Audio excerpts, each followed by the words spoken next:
নমস্কার দর্শক, আমার নাম তারকেশ্বর শ্রীজীব গোস্বামী। আজকে আপনাদেরকে বলবো চন্দ্র এবং বুধ যোগ।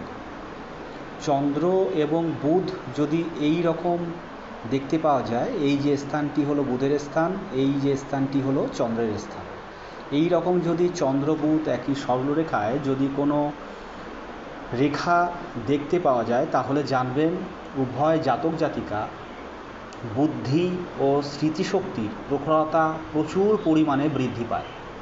এদের জ্ঞান বৃদ্ধি, পরিকল্পনায় সাফল্য, দলিলপত্র সম্পাদনা প্রভৃতির সুষ্ঠু সম্পাদন হয়ে থাকে এবং বাড়িতে সবসময় আত্মীয়, বন্ধুবান্ধব, আনন্দ এবং খুব এরা ঘুরতে ভালোবাসে এবং এদের আত্মীয় সমাগম, আনন্দ প্রভৃতি খুব আনন্দ হয় এবং রাজসম্মান, প্রিয় ব্রস্তাদি লাভ, বংশবৃদ্ধি, বাণিজ্য ধনলাভ এবং নানান রকম এরা অলংকার, বেশভূষা এরা কিনে থাকে এবং বিবাহ, যাগযজ্ঞ, দানাদি ধর্ম, রাজপ্রীতি সুসম্পন্ন হয় এবং বাড়িতে সব সময় আত্মীয় সমাগম ঘটেই থাকে বা এসেই থাকে। নমস্কার।